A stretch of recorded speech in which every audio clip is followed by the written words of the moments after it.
pouquinho mais para me dar antecipação. A ansiedade é o maior sinal que você está fora de um propósito. Frutos não amadurecem da noite pro dia.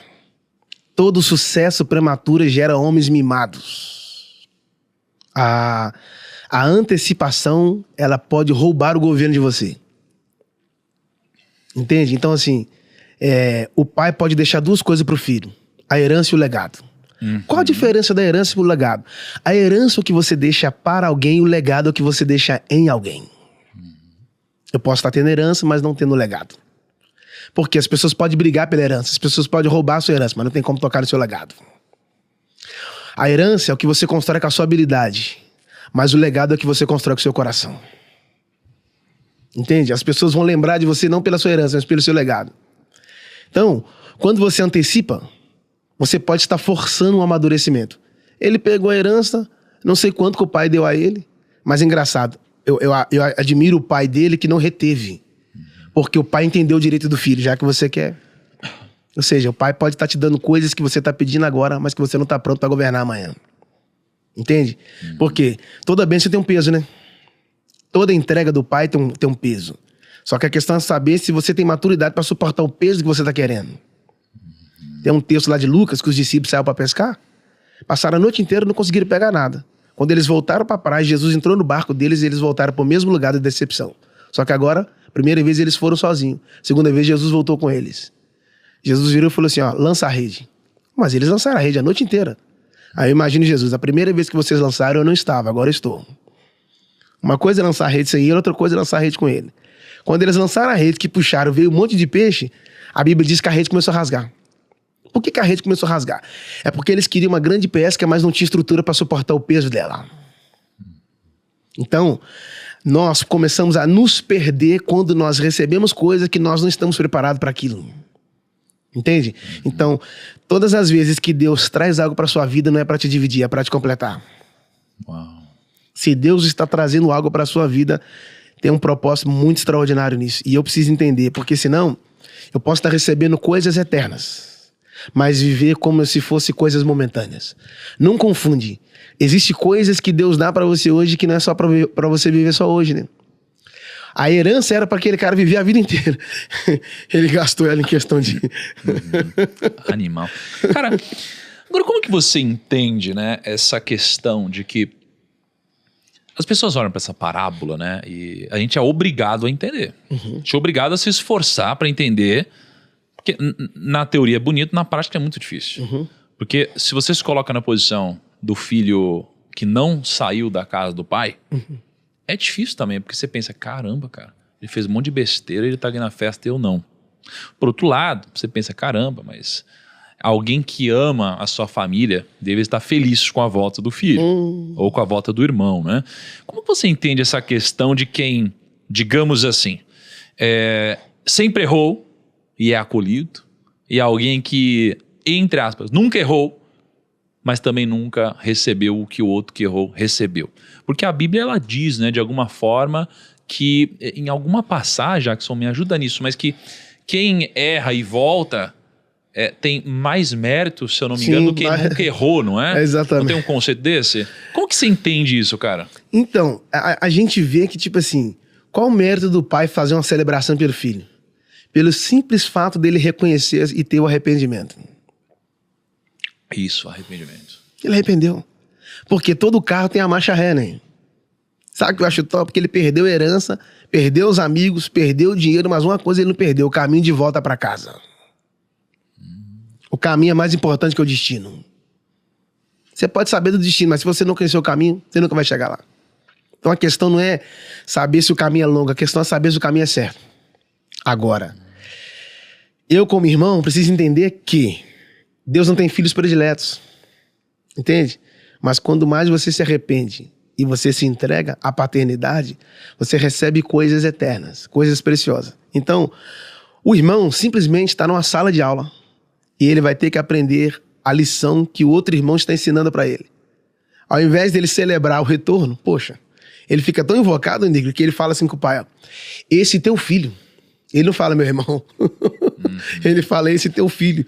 Porque ele ficou chateado só porque o pai fez uma festa e deu um bezerro cevado, que era um bezerro de 7 anos. Ou seja, eu sempre estive contigo, sempre fui fiel a ti, nunca errei. E agora esse meu irmão, esse teu filho, né? Ou seja, então ele estava chateado porque o pai fez um banquete para ele. Se eu não aprender a celebrar as suas vitórias, eu não estou pronto para as minhas conquistas. Deus é capaz de prosperar você só para instigar em mim coisas que estavam paradas. Deus pode usar o seu sucesso para apertar um start em mim, cara. Entende? Ele é capaz de fazer com que você seja promovido para me arrancar da minha zona de conforto. O irmão não entendeu a lição. Por quê? A questão não tem a ver se o irmão está recebendo o bezerro ou se o irmão está recebendo a festa. A questão é saber se o irmão está de volta. A mesa está completa. Estou trazendo ele de volta para a comunhão. Ele não está só. E detalhe, ele se afastou do pai, mas o pai nunca se afastou dele. Porque você pode estar longe, ele continua sendo pai, né? Cara, agora, como é forte a questão do foco, né? Porque quando o irmão volta, o irmão que estava lá, ele estava mais focado no que ele não ganhou do que no que ele tinha acabado de receber. Sim. Porque, né, assim, ele estava focando no que o outro recebeu. Sim. E ao fazer isso, ele não estava focando, ou ele esqueceu de tudo que ele recebeu até aqui, incluindo ter a sua família restaurada de volta, né? Então, assim, se você foca em algo bom, você vai vibrar numa energia muito diferente. E você, como consequência, você vai acabar até tendo uma vida mais próxima de Deus e mais feliz, eventualmente. Uau. Mas quando você foca no ruim, você acaba pagando um preço alto por isso, né? Porque mesmo tendo tudo, você morre como se nunca tivesse tido nada, né? Então, assim, do que vale? E aí eu fico pensando, quem estava mais perdido, né? Porque, porque um irmão, ele estava perdido no aberto. E o outro irmão estava perdido no secreto, né? Ambos estavam perdidos. Mas aquele que demonstrou para todos que estava perdido se arrependeu. Sim. E aquele que achava que não estava perdido, pelo não arrependimento, acabou, cara, sofrendo as consequências, né? Verdade. Então, todos estavam perdidos, né? Menos o pai, que estava sempre próximo de ambos. Um estava perdido lá de fora e o outro estava perdido lá de dentro. E uma coisa sobre a questão da celebração é que quem não pode celebrar o retorno do irmão não pode ser chamado de irmão. Véio. Porque a mesa da paternidade, quando esse filho pródigo sai de casa, a Bíblia diz que ele gastou tudo, absolutamente. Ou seja, ele não tinha governo sobre aquilo que recebeu. Então, ele começa porque decisões definem destinos. Destinos são definidos por decisões. A questão não é saber se você tem muitas sementes. A questão é saber se você dá destino para cada uma delas. Se você não souber direcionar o que você recebeu, você se perde. Então, ele saiu, foi gastando tudo que tinha, que a vida não é só hoje, né? Existem 2 dias no ano que você não pode produzir nada. O ontem que é passado e o amanhã que é futuro. Você só pode produzir hoje. Você pode planejar para amanhã, mas produção começa agora. E aí, depois que ele gasta tudo, ele vai tentar recomeçar a vida. Só que onde ele está querendo recomeçar a vida? Não é perto do pai. É perto de um homem que tinha muitos porcos. E para o judeu, porco é sinal de maldição. O judeu não come carne de porco. O que eu aprendo? Que essa distância dele do pai fez ele aproximar dos porcos. Lugar de maldição. E aí o texto diz que ele começa a trabalhar para um cara, eu não sei se ele vai receber salário. E aí a Bíblia diz que ele desejou comer da comida dos porcos. Ele não comeu, mas desejou. E o que é o desejo? É você aplacar toda a sua vontade, todo o seu ego. Simplesmente não querer. Você já viu porco comer na mesa, negro? Não. Porco não come na mesa. Porco come no chão. E filho? Filho não come no chão. Filho come na mesa. Qual é a ideia do inimigo? Te arrancar da mesa para fazer você comer no chão. Qual é a ideia do pai? Te arrancar do chão para fazer você voltar a comer na mesa. Uau. Ou seja, você está no lugar errado. Então, como eu não posso produzir? Você não pode produzir quando você é a pessoa certa querendo fluir no lugar errado. Deus não te chamou para funcionar, Deus te chamou para fluir. Nem tudo que funciona flui, mas tudo que flui funciona. Ele estava querendo comer da comida dos porcos. Sabe o que é o mais profundo aqui?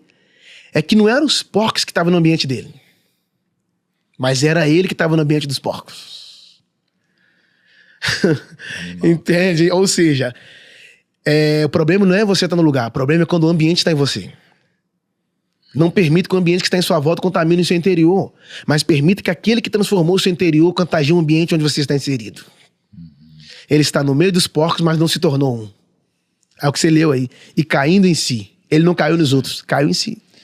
Caraca.